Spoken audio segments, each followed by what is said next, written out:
Masih lainnya, Saudara, kesimpulan pra-peradilan Peggy sudah diserahkan kepada Majelis Hakim pada Jumat lalu. Senin besok, Hakim akan membacakan putusannya.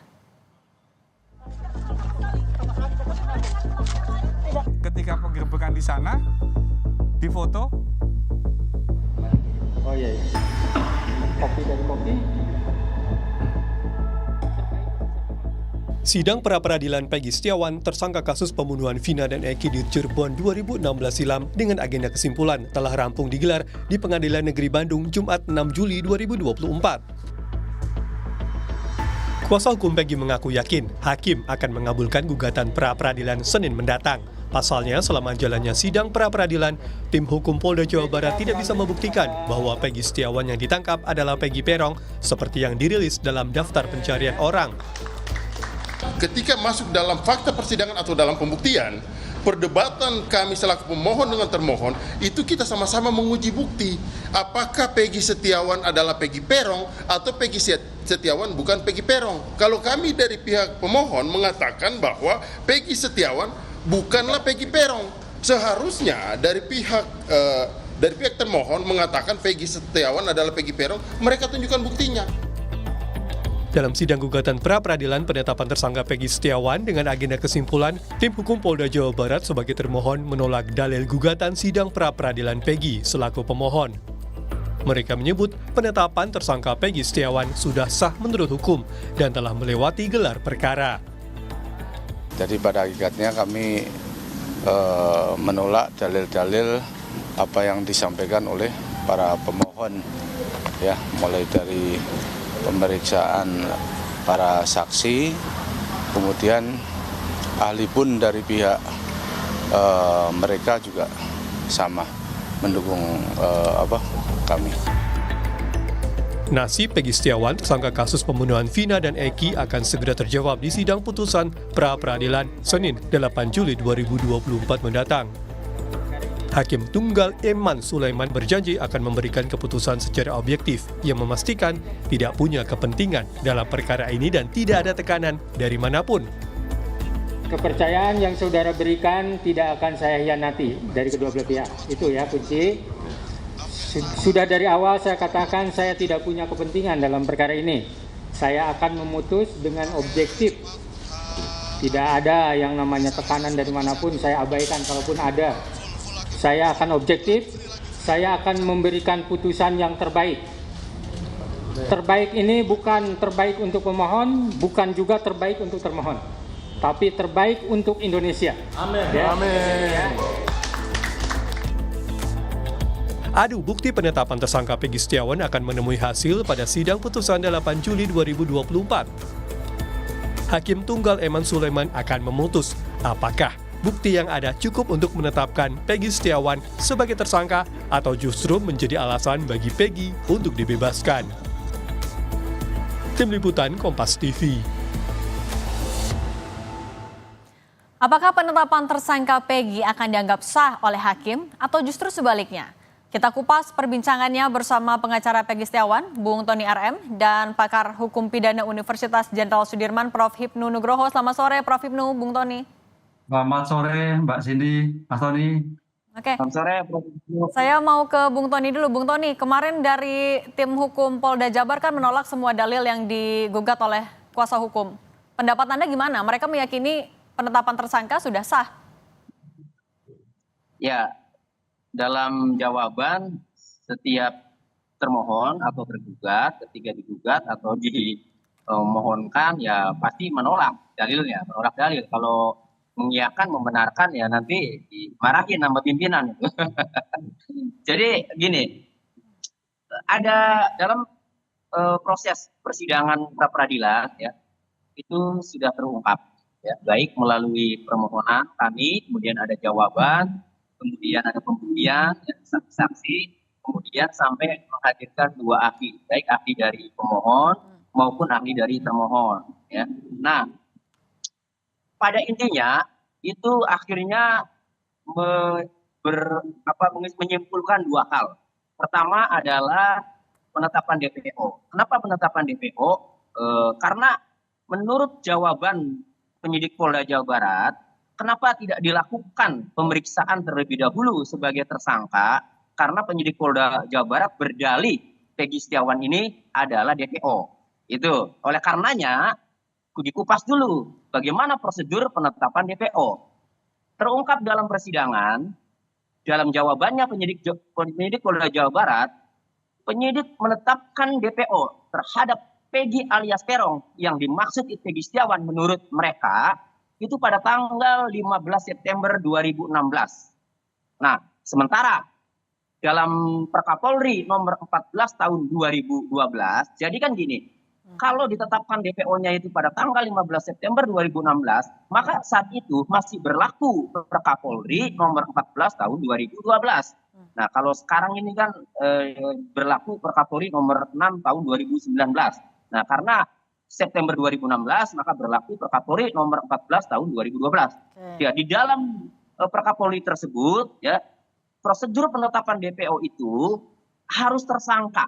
Nah, di situ tersangka yang mau dilakukan pemeriksaan untuk kepentingan penyidikan, ya, setelah dipanggil 3 kali, ya, disebutkan di situ setelah dipanggil 3 kali tidak jelas keberadaannya, maka dimuat dalam daftar pencarian orang dan dibuat surat pencarian orang. Nah, artinya ada 2 unsur dalam Perkapolri tersebut untuk menetapkan DPO. Unsur pertama, yang bersangkutan harus tersangka. Unsur kedua, yang bersangkutan harus dipanggil 3 kali. Dalam jawaban nyatanya, penyidik tidak mampu membuktikan Peggy Setiawan sejak 2016, sejak 2017, sejak putusan itu ditetapkan sebagai tersangka. Tidak dapat membuktikan. Kemudian tidak dapat membuktikan juga Peggy Setiawan dipanggil 3 kali secara patut oleh penyidik. Itu dalam pembuktiannya pun tidak ada. Nah, sehingga kalau dasar penyidik menangkap atau menetapkan tersangka karena DPO sehingga tidak perlu pemanggilan, sudah terpatahkan dari fakta persidangan dari jawaban penyidik saja. Gitu. Kemudian menetapkan tersangka. Dari 2 ahli yang dimintai pendapat, sebenarnya sama pada dasarnya, menyampaikan bahwa ahli dari kami, Prof. Suhandi Cahaya, menyampaikan bahwa harus diperiksa dulu sebagai saksi, harus dipanggil dulu. Kan? Nah, kemudian dari Prof. Agus Surono, ya, dari ahli dari termohon, dia mengatakan bahwa tidak perlu dipanggil dulu karena DPO. Kan? Tadi karena DPO-nya sudah terbantahkan, sudah terpatahkan, ya, itu menurut kami, ya, nah berarti ini penetapan tersangkanya ini kami pastikan tidak sah. Oke, artinya tidak ada pemanggilan setelah 2016 itu. Oke, saya mau beralih ke Prof. Ibnu. Prof. Ibnu, tadi dari kuasa hukum meyakini ada yang dilanggar, misalnya soal tadi tidak pernah dipanggil nih Peggy selama 8 tahun kasus ini berjalan. Kalau Anda melihatnya, menganalisisnya, arahnya gimana nih menuju ke putusan pra-peradilan? Apakah sekiranya hakim akan mengabulkan atau justru menolak dari gugatan? Ya, jadi begini, ini ada 2 dimensi yang cukup menarik. Kalau teman-teman Bapak-Bapak Polri itu berdasar pada direct evidence, bukti yang tidak langsung.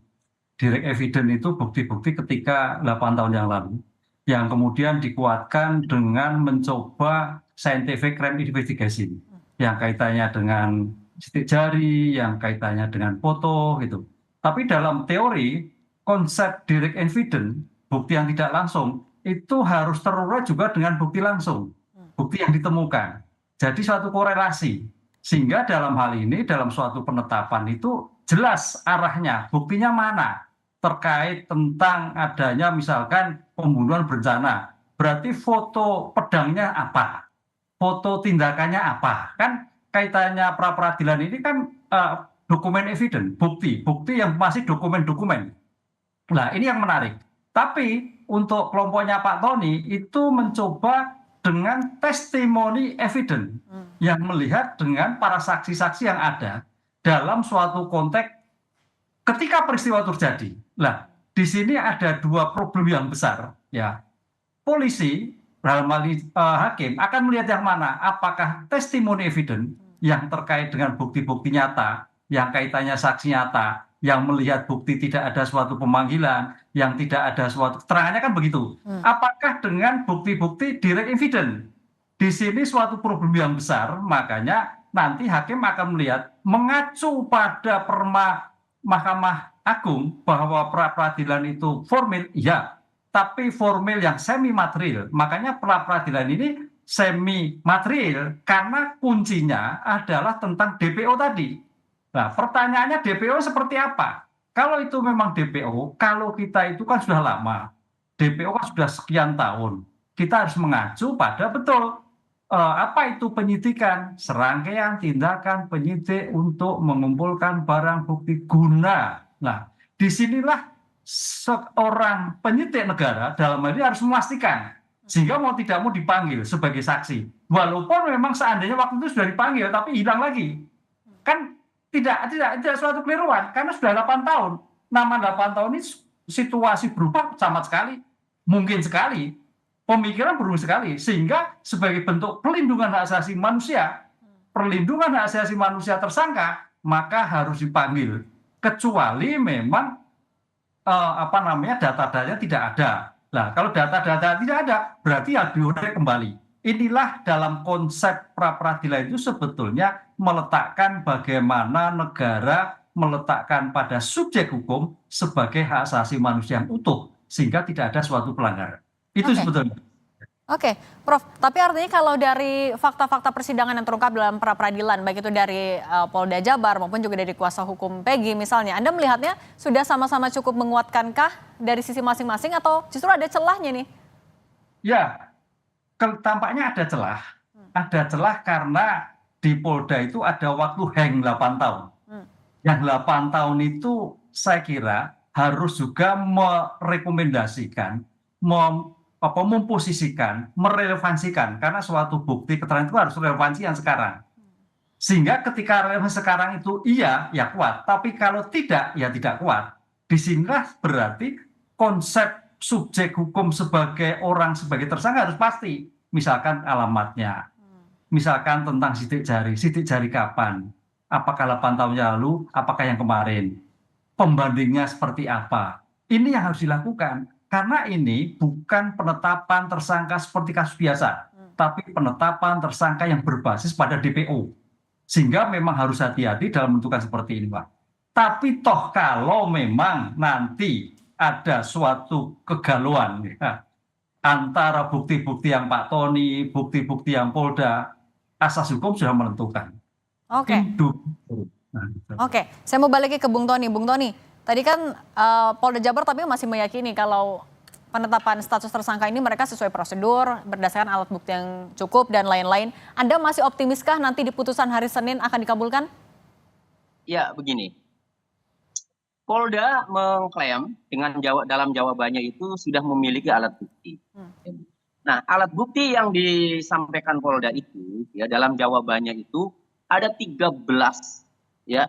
Di antaranya 13 itu keterangan saksi. Setelah itu baru visum et repertum. Nah, kembali ke keterangan saksi yang dijadikan alat bukti. Sayang sekali saksi-saksi yang dijadikan alat bukti oleh Polda itu tidak dihadirkan.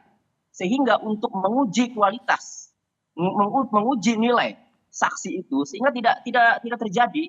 Nah, sangat tidak fair kalau kemudian hakim menyimpulkan atau hakim memutuskan hanya karena secara formil ada saksinya saja. Ini ada dua alat bukti, di antaranya ada saksi dan ada visum, ya, di antaranya itu. Nah, kemudian dianggap itu sudah memenuhi syarat untuk menetapkan tersangka. Itu sangat tidak fair. Karena kalau begitu, ya secara formal saja, jadi kayak perdata murni akhirnya. Yang penting ada, saya punya surat tanah, mau dari manapun saya perolehannya, mau dengan cara dipalsukan, yang penting ada suratnya. Kemudian dianggap sebagai pemilik. Nah, itu namanya nggak fair. Karena pidana ini tadi, prosesnya acaranya perdata, tetapi kan ke semi material tadi kata Prof. Ibnu.